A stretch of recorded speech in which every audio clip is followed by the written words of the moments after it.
Good morning everyone. Welcome back to my YouTube channel Maths by AMS. Today I am going to discuss about the question paper pattern and the analysis of 24-25. The final timetable is released 2 days back, though the maths examination is on 24th March 2025. That happens to be Monday. So if you are not subscribed to my channel, I request you all to subscribe my channel to get more updates on SSLC mathematics. Let us start with our discussion. So first I would like to bring out the distribution of marks for the 2025 mathematics. So it has been changed due to the reduced syllabus in the 10th standard mathematics. See, they divided the 14 chapters in 10th standard into 7 branches. In that, the first branch is number system. So we have one chapter from that branch, that is real numbers. We can expect a 5 marks from the branch of number system. That is, from the real numbers alone, we will get 5 marks for our annual examination. The second branch is algebra. So there are 4 chapters in this branch. Pair of linear equations in 2 variable, arithmetic progressions, polynomials and quadratic equation. So one of the largest branch we can say it takes almost 27 marks out of 80. So from this branch we will get questions for 27 marks. 27 marks ಹೇಗೆ ಬೇಕಾದರೂ divide ಆಗಬಹುದು. So there is no rule to divide the 27 marks. One can give 8 marks in linear equation, 7, but sub marks from all these 4 chapters should be 27. Now I am moving on to the third branch, that is trigonometry. There are 2 chapters in this branch. One is introduction to trigonometry, another one is applications of trigonometry. So from this branch we have 10 marks. The fourth branch is coordinate geometry. So in this branch we have only one chapter, that is coordinate geometry, and the 6 marks will be to the coordinate geometry. I am going to the fifth branch, that is statistics and probability. So from the statistics and probability chapters we will get questions for 8 marks. Next, geometry. So in geometry we have 2 chapters, one is triangles and one is circles. So 14 marks is allotted to the branch of geometry. And also there are 2 theorems from each chapter. So that means we'll get 1 theorem from triangles and 1 theorem from circles. So minimum 7 marks we are going to get from the theorems from these 14 marks. So the next branch is mensuration. So there are 2 chapters in this branch. One is areas related to circle, another one is surface area and volumes. So 10 marks is to be for the chapter mensuration. So this sums to 80. So the 80 marks paper is distributed in this criteria. Now we'll discuss how the question paper pattern is. So there is no change in the question paper pattern. So even for 2025 we are following our previous pattern. So that is, there are 8 objective questions, that means multiple choice questions, 8 1 mark questions, very short answer type 8 questions, short answer type 2 mark questions 8. So I have noted here, that is 2 I have mentioned here. This means that shows that there are internal choice for 2 questions. Andre ಒಂದೇ question ಅಲ್ಲಿ 2 questions ಇರುತ್ತೆ ಒಂದು chapter ಇಂದ. You can answer any one. ಮೇಲ್ ಗೊತ್ತಿದ್ರೆ ಮೇಲ್ಗಡೆದು, R ಅನ್ಬಿಟ್ಟು ಇನ್ನೊಂದು ಕ್ವೆಶ್ಚನ್ ಕೊಟ್ಟಿರ್ತಾರೆ, ಅದು ಗೊತ್ತಿದ್ರೆ ಅದನ್ನು ಕೂಡ ನೀವು ಆನ್ಸರ್ ಮಾಡಬಹುದು. 2 ಕ್ವೆಶ್ಚನ್ ಅಲ್ಲಿ ಯಾವ್ದಾದ್ರು ಒಂದನ್ನ ಆನ್ಸರ್ ಮಾಡಬೇಕು. ಫಾರ್ ಎಕ್ಸಾಂಪಲ್ ನಿಮ್ಗೆ ಏನಾದ್ರು ಡೌಟ್ ಇದ್ದು 2 ಆನ್ಸರ್ ಮಾಡಿದ್ರೆ, so teachers will correct both the questions and the marks for the ಯಾವುದು ಮ್ಯಾಕ್ಸಿಮಮ್ ಮಾರ್ಕ್ಸ್ ತಗೊಂಡಿರುತ್ತೋ ಯಾವ ಕ್ವಶನ್ ಅದನ್ನ ಕನ್ಸಿಡರ್ ಮಾಡ್ತಾರೆ, ಕಡಿಮೆ ಇರುವಂತದ್ದನ್ನ ಬಿಡ್ತಾರೆ. 2 ಫುಲ್ ಮಾರ್ಕ್ಸ್ ತಗೊಂಡಿದ್ರೆ ಅದರ ಒಂದನ್ನು ತಗೊಂಡು ಇನ್ನೊಂದನ್ನ ಬಿಡ್ತಾರೆ. ಅದೇ ತರ 3 ಮಾರ್ಕ್ ಕ್ವಶನ್ಸ್ ನನಗೆ 9 ಇರುತ್ತೆ. ಈ 9ರಲ್ಲಿ 4 ಕ್ವಶನ್ಸ್ ಗೆ ಇಂಟರ್ನಲ್ ಚಾಯ್ಸ್ ಇರುತ್ತೆ, ರೈಟ್. ನೆಕ್ಸ್ಟ್ 4 ಮಾರ್ಕ್ ಕ್ವಶನ್ಸ್ 4 ಇರುತ್ತೆ, ಅದರಲ್ಲಿ ಒಂದು ಕ್ವಶನ್ ಗೆ ಇಂಟರ್ನಲ್ ಚಾಯ್ಸ್ ಇರುತ್ತೆ. ಸೊ ಅಂದ್ರೆ ಒಂದು ಕ್ವಶನ್ ಅಲ್ಲಿ 2 ಕ್ವಶನ್ ಇರುತ್ತೆ. ಈಗ ಫಾರ್ ಎಕ್ಸಾಂಪಲ್ ನಮ್ಮ 4 mark question start from question number 33, 34, 35 36, 37 are 4 mark questions. ಆ 4 ಮಾರ್ಕ್ ಕ್ವಶನ್ಸ್ ಅಲ್ಲಿ ಯಾವ್ದಾದ್ರು ಒಂದರಲ್ಲಿ 2 ಕ್ವಶನ್ ಇರುತ್ತೆ, ನೀವು ಯಾವ್ದಾದ್ರು 2ರಲ್ಲಿ ಒಂದನ್ನ ಅಟೆಂಡ್ ಮಾಡಬಹುದು. And the last 38th question ಯಾವುದು ಅಂದ್ರೆ 1 ಮಾರ್ಕ್ 5 ಮಾರ್ಕ್ ಕ್ವಶನ್ಸ್ ಒಂದಿರುತ್ತೆ. So total we have 38 questions and for maximum marks 80. So this is our question paper pattern. So next, very important in this session, that is what are all the most expected theorems and most expected questions for the examination. So I have listed the most expected theorem for the examination. So ನಮಗೆಲ್ಲ ಗೊತ್ತಿರೋ ಹಂಗೆ ಎರಡು theorem ನಮ್ಮ question paper ಅಲ್ಲಿ ಇದ್ದೇ ಇರುತ್ತೆ. ಒಂದು theorem from the chapter triangles, ಇನ್ನೊಂದು theorem from the chapter circles. So ಈ ಚಾಪ್ಟರ್ ಟ್ರಯಾಂಗಲ್ಸ್ ಅಲ್ಲಿ ನನಗೆ 4 ಥಿಯರಮ್ಸ್ ಪ್ರೂಫ್ ನಾವು ಕಲಿಲೇಬೇಕು ಅಲಾಂಗ್ ವಿತ್ ದ ಸ್ಟೇಟ್ಮೆಂಟ್ಸ್. 4 ಥಿಯರಮ್ದು ಸ್ಟೇಟ್ಮೆಂಟ್ಸ್ ಮತ್ತೆ ಪ್ರೂಫ್ ಕಲಿಬೇಕು. ಫಸ್ಟ್ ಒನ್ ಯಾವುದು? Basic proportionality theorem, angle similarity criteria for triangles, SAS similarity criteria for triangles and SSA similarity criteria for triangles. ಈ 4ರಲ್ಲಿ ಯಾವ್ದಾದ್ರೂ ಒಂದು ನಮಗೆ ಬಂದೇ ಬರುತ್ತೆ. ಮಿನಿಮಮ್ 4 ಮಾರ್ಕ್, ಸಮಟೈಮ್ಸ್ 5 ಮಾರ್ಕ್ ಕೂಡ ನಮಗೆ ಥಿಯರಮ್ಸ್ ನ ಕೊಟ್ಟಿದ್ದಾರೆ. ಅಂದ್ರೆ ನಾನು ಮಿನಿಮಮ್ 4 ಮಾರ್ಕ್ಸ್ ನ ಥಿಯರಮ್ ಇಂದ ಎಕ್ಸ್ಪೆಕ್ಟ್ ಮಾಡಬಹುದು. ನಮ್ಗೆ ಲಕ್ ಇದ್ರೆ 5 ಮಾರ್ಕ್ ಕೂಡ ಥಿಯರಮ್ ಬರಬಹುದು.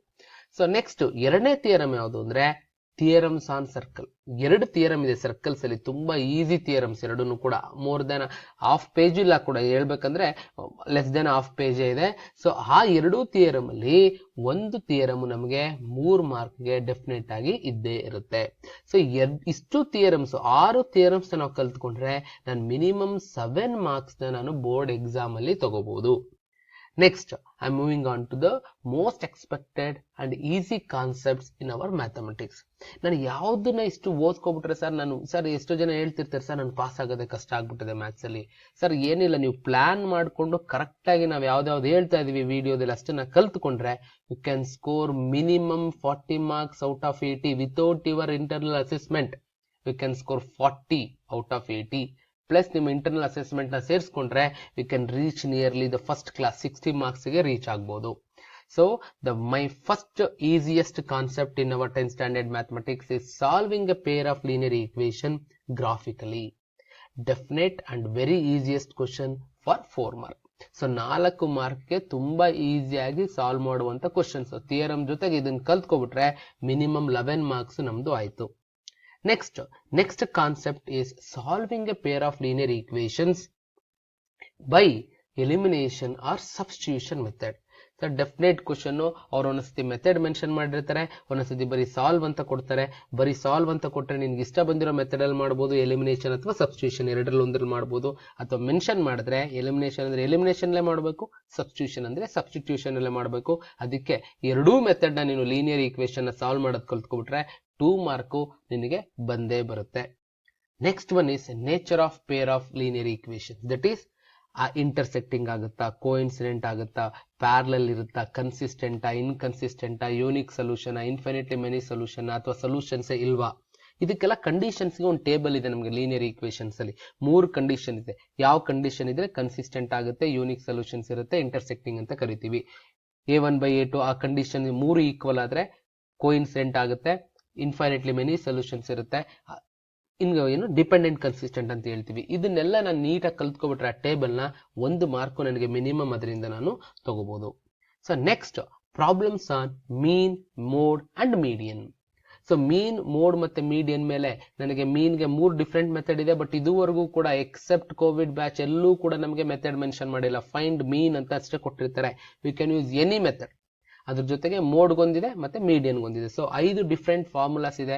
5ರಲ್ಲಿ ನೀವು 5 ಕಲ್ತ್ಕೊಬಿಟ್ರೆ ಒಂದು ಕ್ವಶನ್ ಆರಾಮಾಗಿ ನಾವು ಆನ್ಸರ್ ಮಾಡಬಹುದು. Right, very easy concept. That is from statistics. Next surface area and volumes ಮೇಲೆ ಫಾರ್ಮುಲಾ. ಸೊ ನಾವು 8th ಸ್ಟ್ಯಾಂಡರ್ಡ್ ಇಂದನೂ ಕೂಡ ಫಾರ್ಮುಲಾಸ್ ನ ಕಲ್ತ್ಕೊಂಡು ಬಂದಿದೀವಿ. Lateral surface area, total surface area, volume of cube, cuboid, cylinder, cone, sphere and hemisphere.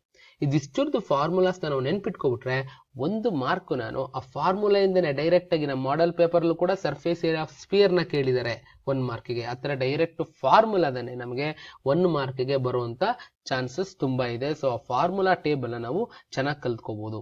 So ಈ sheets ಅಲ್ಲಿ ನಮಗೆ ನೋಡಿ 7 + 4 11, 13, 14, 15 + 3 18 ಮಾರ್ಕ್ಸ್. ನನಗೆ ಇಷ್ಟು ಕಲ್ತ್ಕೊಂಡ್ರೆ 80ಕ್ಕೆ 18 ಮಾರ್ಕ್ ಆಯ್ತು.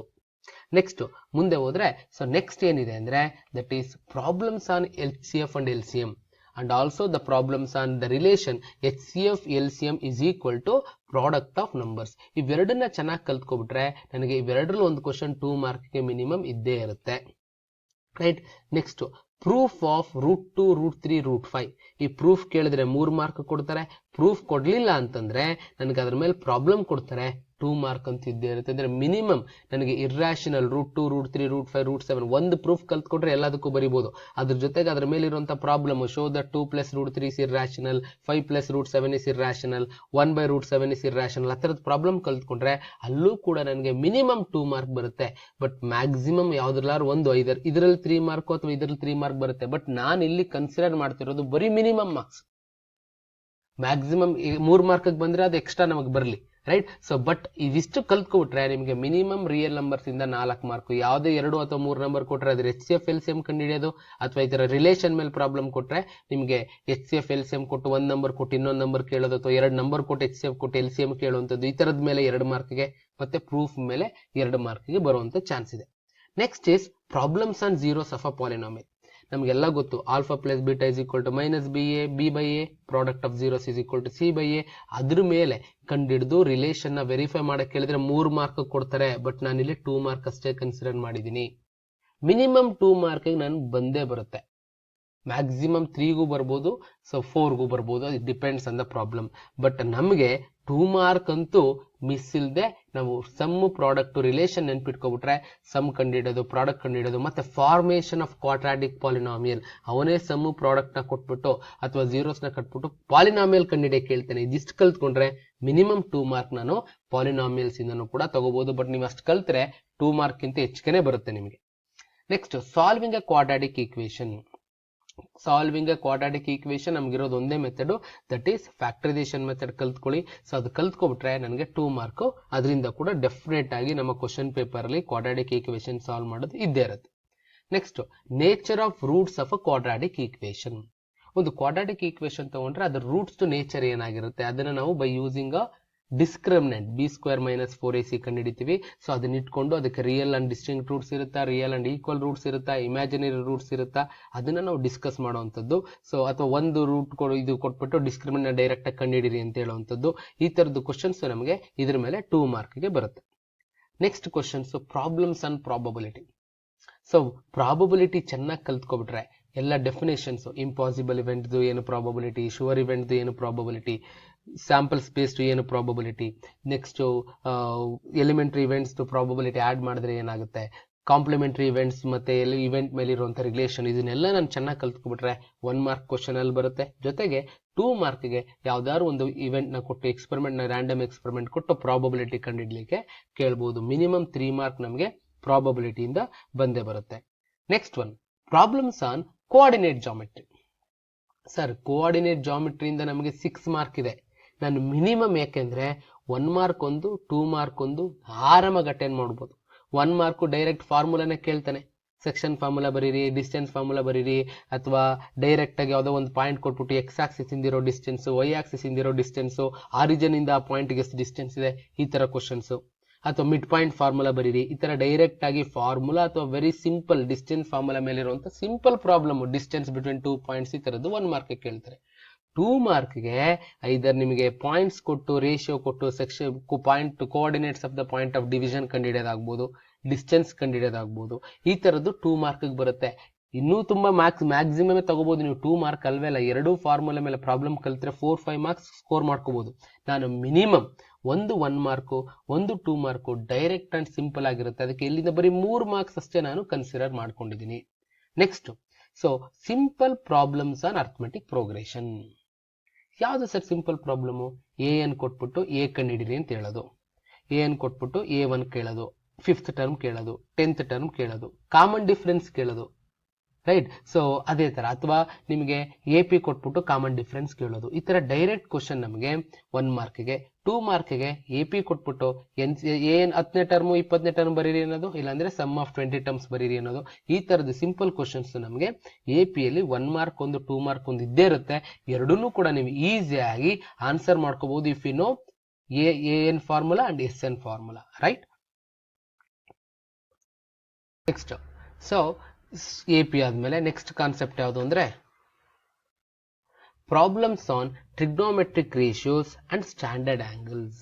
ಸೊ ಟ್ರಿಗ್ನೋಮೆಟ್ರಿಕ್ ರೇಷಿಯೋಸ್ ಮತ್ತೆ ಸ್ಟ್ಯಾಂಡರ್ಡ್ ಆಂಗಲ್ ಮೇಲೆ ಸೊ ನಮಗೆ 6 ಟ್ರಿಗ್ನೋಮೆಟ್ರಿಕ್ ರೇಷಿಯೋಸ್ ಕೂಡ ಏನೇನು, ಸೈನ್ ಅಂದ್ರೆ ಆಪೋಸಿಟ್ ಬೈ ಹಿಪಾಟಿನ್ಯೂಸ್, ಕಾಸ್ ಅಂದ್ರೆ ಅಡ್ಜಸೆಂಟ್ ಬೈ ಹಿಪಾಟಿನ್ಯೂಸ್, ಈ ತರ 6ಕ್ಕೂ ಕೂಡ ನಮಗೆ ಚೆನ್ನಾಗಿ ಪ್ರಾಕ್ಟೀಸ್ ಮಾಡಿಸಿರ್ತಾರೆ. 6 ಡೆಫಿನೇಷನ್ಸ್ ನ ಕಲ್ತ್ಕೊಂಡು ಅದ್ರ ಜೊತೆಗೆ ನಮಗೆ ಸ್ಟ್ಯಾಂಡರ್ಡ್ ಟೇಬಲ್ ಒಂದಿದೆ, values 0 degree, 30 degree, 45 degree, 60 and 90 ಡಿಗ್ರಿಗೆ ಅದ್ರ ವ್ಯಾಲ್ಯೂಸ್ ಗೊತ್ತಿದ್ರೆ ಡೆಫಿನೆಟ್ ಆಗಿ ನಾನು 1 ಮಾರ್ಕ್ ಒಂದು 2 ಮಾರ್ಕ್ ಒಂದು ಈಸಿಯಾಗಿ ಸಿಂಪಲ್ ಆಗಿರುವಂತ ಕ್ವಶನ್ಸ್ ಟ್ರಿಗ್ನೋಮೆಟ್ರಿಯಿಂದ ಬರುತ್ತೆ, ಆರಾಮಾಗಿ ನಾವು ಆನ್ಸರ್ ಮಾಡ್ಕೋಬಹುದು. ಸೊ ಇದಿಷ್ಟನ್ನ ಸೇರಿದ್ರೆ ಹಳೆ ಪೇಜಲ್ಲಿ 18 ಆಗಿತ್ತು. So 18, 20, 22, 24, 26, 28, 31, 34, 37 and 40. ನಾನು ಈ ತರ very simple and minimum marks in each concept ನಾನು ತಗೊಂಡ್ರು ಕೂಡ ಐ ಕ್ಯಾನ್ ಸ್ಕೋರ್ 40. ಎಷ್ಟೋ ಕಾನ್ಸೆಪ್ಟ್ ನಿಮಗೆ ಇಲ್ಲಿ 2 ಮಾರ್ಕ್ ಅಂತ ತಗೊಂಡಿರುವಂತದ್ದು 3 ಮಾರ್ಕ್ ಬರುತ್ತೆ, ಮಾರ್ಕ್ಸ್ ಕಡಿಮೆ ಆಗೋ chances very less, right? But ನಿಮಗೆಲ್ಲ ನಾನು 2 ಅಂತ ಹೇಳಿರೋದು 3 ಮಾರ್ಕ್ ಬರ್ಬೋದು. ಇದನ್ನೆಲ್ಲ ಸೇರಿಸ್ಕೊಂಡ್ರೆ ಡೆಫಿನೆಟ್ಲಿ ವಿ ಕ್ಯಾನ್ ಕ್ರಾಸ್ 50% ಗಿಂತ ಹೆಚ್ಚಿಗೆ ಮಾರ್ಕ್ಸ್ ನಾವು ರಿಟರ್ನ್ ಎಕ್ಸಾಮ್ ಅಲ್ಲಿ ತಗೋಬಹುದು. ನಮ್ಮ ಇಂಟರ್ನಲ್ ಅಸೆಸ್ಮೆಂಟ್ ಸೇರಿದ್ರೆ definitely it comes to be 60, right? So 60 plus ನಾನು ಆರಾಮಾಗಿ ನಮ್ಮ ಮ್ಯಾಥಮೆಟಿಕ್ಸ್ ಎಕ್ಸಾಮ್ ಅಲ್ಲಿ ತಗೋಬಹುದು. So next very important thing, what are all the expected problems for 4 and 5 mark questions. So ನಾನು ಒಂದಷ್ಟು ಲಿಸ್ಟ್ ಮಾಡಿದ್ದೀನಿ and the ideas taken by the previous year question papers. ಯಾವ್ದಾವ್ದು ಅಂದ್ರೆ solving a pair of linear equations graphically, definite ಆಗಿ ಇದ್ದೇ ಇರುತ್ತೆ. Graphically solve ಮಾಡುವಂತ ಒಂದು ಪೇರ್ ಆಫ್ ಲೀನಿಯರ್ ಈಕ್ವೇಶನ್ ಮೇಲೆ ಪ್ರಾಬ್ಲಮ್ ಇದ್ದೇ ಇರುತ್ತೆ. ಥಿಯರಮ್ ಒಂದು, ಸೊ ಥಿಯರಮ್ ಆನ್ ಟ್ರಯಾಂಗಲ್ಸ್ ಒಂದು 4 ಮಾರ್ಕ್ಗೆ ಅಥವಾ 5 ಮಾರ್ಕ್ಗೆ ಬರುವಂತ ಚಾನ್ಸ್ ಇದೆ. ಲೀನಿಯರ್ ಈಕ್ವೇಶನ್ ನನಗೆ ಬರುವಂತದ್ದು 4 ಮಾರ್ಕ್ಗೆ, ಬಟ್ ಥಿಯರಮ್ ನಿನಗೆ 4 ಮಾರ್ಕ್ ಬರ್ಬೋದು, 5. ಅದಕ್ಕೆ ಎರಡನ್ನು ಸೇರಿಸಿ ನಾನು ಯಾವ್ದಾವ್ದ್ರಿಂದ ಎಕ್ಸ್ಪೆಕ್ಟ್ ಮಾಡಬಹುದು ಅನ್ನೋದನ್ನ ಇಲ್ಲಿ ಕೊಟ್ಟಿದ್ದೀನಿ. Surface area and volumes. So surface area ಮತ್ತೆ ವಾಲ್ಯೂಮ್ಸ್ ಮೇಲೆ ನನಗೆ ಐದರ್ 4 ಮಾರ್ಕ್ಗೆ ಅಥವಾ 5 ಮಾರ್ಕ್ಗೆ ಕ್ವಶನ್ ಬರ್ಬೋದು. Word problems in quadratic equation. So generally ನಮಗೆ 3 ಅಥವಾ 4 ಮಾರ್ಕ್ಗೆ ವರ್ಡ್ ಪ್ರಾಬ್ಲಮ್ಸ್ ಮೇಲೆ ಬರುತ್ತೆ. ಯಾಕೆ 3 ಮಾರ್ಕ್ ಹೋಗುತ್ತೆ ಅಂದ್ರೆ ನಮಗೆ ಇಲ್ಲಿರೋದೇ 5 ಕಾನ್ಸೆಪ್ಟ್ ಅಷ್ಟೇ. ನನಗೆ 4 ಮಾರ್ಕಲ್ಲಿ 4 ಕ್ವಶನ್, 5 ಮಾರ್ಕಲ್ಲಿ ಇಲ್ಲಿ ನಮಗೆ ಸುಮಾರು ಕಾನ್ಸೆಪ್ಟ್ ಲಿಸ್ಟ್ ಆಗಿದೆ, 6 ಇದೆ. ಸೊ ನಮಗೆ 5 ಇಲ್ಲಿ ಯೂಸ್ ಮಾಡ್ಕೊಂಡ್ರೆ ಯಾವ್ದಾದ್ರು ಒಂದು ನನಗೆ 3 ಮಾರ್ಕ್ ಹೋಗುತ್ತೆ. For example quadratic equation 3 mark ಹೋದ್ರೆ ಇನ್ನು ಉಳಿದಿದ್ರಿಂದ 4 and 5 ಮಾರ್ಕ್, ಅಥವಾ ಕ್ವಾಡ್ರಾಟಿಕ್ ಈಕ್ವೇಶನ್ 4 ಮಾರ್ಕ್ ಬಂದ್ರೆ AP 3 ಮಾರ್ಕ್ ಇಂದ ಕೊಡ್ತಾರೆ. ಇಟ್ ಡಿಪೆಂಡ್ಸ್, ಲೈಕ್ ದಟ್ ಅವರು ಅದನ್ನ ಸ್ಪ್ಲಿಟ್ ಮಾಡ್ಕೊಳ್ತಾರೆ. ನೆಕ್ಸ್ಟ್ ಅರ್ಥಮೆಟಿಕ್ ಪ್ರೋಗ್ರೆಷನ್ ಇಂದನೂ ಕೂಡ 3 ಅಥವಾ 4 ಮಾರ್ಕ್ ಬರ್ಬೋದು. ಸಮ್ ಟೈಮ್ಸ್ ನಮಗೆ 5 ಮಾರ್ಕ್ ಬಂದಿರುವಂತ ಎಕ್ಸಾಂಪಲ್ಸ್ ಕೂಡ ಇದೆ. ಅಪ್ಲಿಕೇಶನ್ಸ್ ಆಫ್ ಟ್ರಿಗ್ನೋಮೆಟ್ರಿ ಇಂದನು 4 or 5 ಮಾರ್ಕ್ ಬರ್ಬೋದು. V have a question for 5 mark in applications of trigonometry in model paper 1. ಇದಿಷ್ಟು ಕೂಡ ಒಂದು ಕಲರ್ ಲೈನ್ ಹೈಲೈಟ್ ಮಾಡಿದೀನಿ. ಇದೆಲ್ಲ ಕೂಡ ನನಗೆ 4 ಮಾರ್ಕ್ ಬರುವಂತದ್ದು. ಸೊ ಈಗ ಈ ಇನ್ನೆರಡು ರೆಡ್ ಕಲರ್ ಮಾಡಿದ್ರೆ ಲೆಸ್ ಪ್ರಾಬಬಿಲಿಟಿ ಲೆಸ್. ಯಾಕೆ? Area selected circle. ಇದು ಯಾವ ಬ್ರಾಂಚ್ ಅಲ್ಲಿ ಬರುತ್ತೆ ಅಂದ್ರೆ ಮೆನ್ಸುರೇಷನ್ ಬ್ರಾಂಚ್ ಅಲ್ಲಿ ಬರುತ್ತೆ. ಮೆನ್ಸುರೇಷನ್ ಬ್ರಾಂಚ್ ಅಲ್ಲಿ ಆಗ್ಲೇ ನನಗೆ ಇಲ್ಲಿ ಸರ್ಫೇಸ್ ಏರಿಯಾ ವಾಲ್ಯೂಮ್ ಅಲ್ಲಿ ಕ್ವಶನ್ ಇದೆ 4 ಮಾರ್ಕ್ ಅಥವಾ 5 ಮಾರ್ಕ್ಗೆ. ಆ ಬ್ರಾಂಚ್ ಅಲ್ಲಿ ಇರೋದೇ 10 ಮಾರ್ಕ್ ಅಂದ್ಮೇಲೆ ಇಲ್ಲಿ 4-5 ಬಂದ್ಮೇಲೆ ಇನ್ನು ಉಳಿದಿರೋದು 5-6 ಮಾರ್ಕ್ ಅಲ್ಲಿ ತಗೊಬಂದು ಎಲ್ಲದನ್ನು ಮತ್ತೆ 4 ಮಾರ್ಕ್ ಕೊಡಕ್ಕಾಗಲ್ಲ. They have to complete at least ಎಲ್ಲ ಕಾನ್ಸೆಪ್ಟ್ಸ್ ನ ಟಚ್ ಮಾಡಬೇಕು. ಯಾವ್ದೋ ಒಂದೇ ಪರ್ಟಿಕ್ಯುಲರ್ ಕಾನ್ಸೆಪ್ಟ್ ಇಂದ ಕೊಡಕ್ಕಾಗಲ್ಲ. ಅದರಿಂದ ಆಲ್ರೆಡಿ ಈ ಬ್ರಾಂಚ್ ಅಲ್ಲಿ ನನಗೆ 4 ಮಾರ್ಕ್ ಅಥವಾ 5 ಮಾರ್ಕ್ ಒಂದಿರೋದ್ರಿಂದ ವೆರಿ ಲೆಸ್, ಹಾಗಂತ ನಾನು ನೆಗ್ಲೆಕ್ಟ್ ಮಾಡಕ್ಕಾಗಲ್ಲ. ಸರ್ಫೇಸ್ ಏರಿಯಾ ವಾಲ್ಯೂಮ್ 4-5 ಕೊಡೋ ಬದಲು ಇದರಿಂದ 4-5 ಕೊಟ್ಬಿಟ್ಟು 2-3 ಮಾರ್ಕ್ ಸರ್ಫೇಸ್ ಏರಿಯಾ ವಾಲ್ಯೂಮ್ ಬಂದ್ಬಿಡ್ಬೋದು. ಅದರಿಂದ ಸ್ವಲ್ಪ ಲೆಂತಿ ಪ್ರಾಬ್ಲಮ್ಸ್ ಏನಿದೆ, ಎಸ್ಪೆಷಲಿ ಏರಿಯಾ ಆಫ್ ಸೆಗ್ಮೆಂಟ್ ಕಂಡು ಹಿಡಿಯುವಂಥದ್ದು, ಯಾವ್ದೋ ಫಿಗರ್ ಕೊಟ್ಬಿಟ್ಟು ಶೇಡ್ ಮಾಡ್ಬಿಟ್ಟು ರೀಸನ್, ಸಿಂಪಲ್ ಪ್ರಾಬ್ಲಮ್ ಆ ತರದ್ದು ಅಂತದನ್ನ ನಾನು ಪ್ರಾಕ್ಟೀಸ್ ಮಾಡ್ಕೊಂಡ್ರೆ ಒಳ್ಳೇದು ಏರಿಯಾ ರಿಲೇಟೆಡ್ ಸರ್ಕಲ್ ಇಂದ. ಮತ್ತೆ word problems in linear equation 50%. ಯಾಕೆಂದ್ರೆ ಅಗೇನ್ ಅದೇ ಚಾಪ್ಟರ್ ಇಂದ ಇಲ್ಲಿ ಇಲ್ಲೊಂದು 4 ಮಾರ್ಕ್ ಕ್ವಶನ್ ಇದೆ. ಒಂದೇ ಚಾಪ್ಟರ್ ಇಂದ 2 4 ಮಾರ್ಕ್ ಬರೋದು ವೆರಿ ಲೆಸ್ ಅದು. ಬಟ್ ಇಲ್ಲಿ ವರ್ಡ್ ಪ್ರಾಬ್ಲಮ್ಸ್ ಇದೆ, ಅದರಿಂದ ಇದನ್ನ ಓದ್ಕೊಂಡ್ರೆ ಒಳ್ಳೇದು. ಯಾಕಂದ್ರೆ ಇದು ನನಗೆ ಕ್ವಾಡ್ರಾಟಿಕ್ ಈಕ್ವೇಶನ್ ವರ್ಡ್ ಪ್ರಾಬ್ಲಮ್ ಮಾಡ್ಲಿಕ್ಕೆ ನಾವು ಇದನ್ನ ಪರ್ಫೆಕ್ಟ್ ಆಗಿ ಕಲ್ತ್ಕೊಂಡ್ರೆ definitely it helps us to solve many quadratic equation. ಯಾಕಂದ್ರೆ ಸೇಮ್ ಐಡಿಯಾಸ್ ನ ನಾವು ಯೂಸ್ ಮಾಡ್ತೀವಿ, right? So next very important thing is how to manage the time in the examination. ನಮ್ದು ಎಲ್ಲರೂ 100 ಜನ ಕೇಳಿದ್ರೆ 70-80 ಜನ ಹೇಳಿದೆ, ಅಯ್ಯೋ ಸರ್ ಎಲ್ಲ ಗೊತ್ತಿತ್ತು ಟೈಮ್ ಸಾಕಾಗ್ಲಿಲ್ಲ, ಎಲ್ಲ ಗೊತ್ತಿತ್ತು ಟೈಮ್ ಸಾಕಾಗ್ಲಿಲ್ಲ. ಸರ್ ಯಾವುದೇ ಒಂದು ಎಕ್ಸಾಮಿನೇಷನ್ ಕಂಡಕ್ಟ್ ಮಾಡಬೇಕು ಅಂದ್ರೆ ತುಂಬಾ ವರ್ಷಗಳಿಂದ ಕಂಡಕ್ಟ್ ಮಾಡ್ಕೊಂಡು ಬಂದಿದ್ದಾರೆ, ಅವ್ರಿಗೆ ಯಾವ ಪೇಪರ್ಗೆ ಎಷ್ಟು ಮಾರ್ಕ್ಸ್ಗೆ ಎಷ್ಟು ಟೈಮ್ ಕೊಡಬೇಕು ಅನ್ನೋದನ್ನ ಎಕ್ಸ್ಪೆರಿಮೆಂಟ್ ಮಾಡಿ ಎಲ್ಲಾನು ಸ್ಟಡಿ ಮಾಡಿನೇ ಕೊಟ್ಟಿರೋದು ನಮಗೆ. ಯಾರು ಕೂಡ ನಮಗೆ ಕಡಿಮೆ ಟೈಮ್ ಕೊಟ್ಟು ಮ್ಯಾಕ್ಸಿಮಮ್ ಮಾರ್ಕ್ಸ್ ಕೊಡಕ್ ಹೋಗಲ್ಲ. ಏನೇ ಆದ್ರೂ ಕೂಡ it will be done in the favour of students. So ನಮಗೆ ಏನು ಟೈಮ್ ಬೇಕು ಅದಕ್ಕಿಂತ ಸ್ವಲ್ಪ ಎಕ್ಸ್ಟ್ರಾ ಟೈಮ್ ಕೊಟ್ಟಿದ್ದಾರೆ. ಸೊ ಅದಕ್ಕೆ ನಾನು ಟ್ರೈಡ್ ನನಗೆ ಯಾವ ಪ್ಯಾಟರ್ನ್ಗೆ ಎಷ್ಟೆಷ್ಟು ಮಾರ್ಕ್ಸ್ ಟೈಮ್ ತಗೊಂಡ್ರೆ ನಾವು ಈಸಿಯಾಗಿ ಕಂಪ್ಲೀಟ್ ಮಾಡ್ಬೋದು ಅನ್ನೋದನ್ನ ಲಿಸ್ಟ್ ಮಾಡಕ್ ಟ್ರೈ ಮಾಡಿದ್ದೀನಿ. ಸೊ ಈಗ first concept MCQ and 1 mark. 8 MCQ ಇರುತ್ತೆ, 8 1 ಮಾರ್ಕ್ ಇರುತ್ತೆ, 16 ಕ್ವಶನ್ ಎಲ್ಲ ಡೈರೆಕ್ಟ್ ಇರುತ್ತೆ. 16 ಕ್ವಶನ್ ಅಲ್ಲಿ 10 ರಿಂದ 12 ಕ್ವಶನ್ ಡೈರೆಕ್ಟ್ ಇರುತ್ತೆ. ನೀವು ಸಾಲ್ವ್ ಮಾಡಬೇಕಾಗಿರೋದು 4 to 5 ಕ್ವಶನ್ಸ್ ಅಷ್ಟೇ. ಇನ್ ಮ್ಯಾಕ್ಸಿಮಮ್ ಕ್ವಶನ್ಸ್ ನಿಮಗೆ ಡೈರೆಕ್ಟ್ ಆಗಿ ಫಾರ್ಮುಲಾ ಬರೆಯುವಂತದ್ದು ನೋಡಿದ ತಕ್ಷಣ ಆನ್ಸರ್ ಮಾಡೋ ತರದ ಕ್ವಶನ್ಸ್ ಇರುತ್ತೆ. ಸೊ ಅದರಿಂದ ನಿಮ್ಗೆ 24 ಮಿನಿಟ್ಸ್, ಈಚ್ ಕ್ವಶನ್ಗೆ 1.5 ಮಿನಿಟ್ ಅಂದ್ರೆ ಡೆಫಿನೆಟ್ಲಿ 16 ಕ್ವಶನ್ಗೂ 1.5 ನಿಮಿಷ ಬೇಕಾಗಿಲ್ಲ. ಸುಮಾರು ಫಾರ್ಮುಲಾಸ್ ಎಲ್ಲ ಡೈರೆಕ್ಟ್ ಬರೀತೀರಾ. ಅಲ್ಲಿ ಉಳಿಯೋ ಟೈಮ್ನ ನೀವು ಬೇರೆ ಕ್ವಶನ್ಸ್ ಯೂಸ್ ಮಾಡ್ಕೊಂಡ್ರು.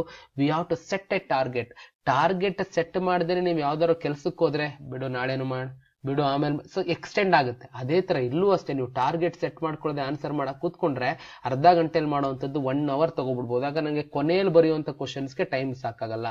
So set a target. Your examination starts 10:30, 10:55 ಒಳಗಡೆ ನಮ್ಮ MCQs 1 ಮಾರ್ಕ್ ಮುಗ್ದೋಗಿರ್ಬೇಕು.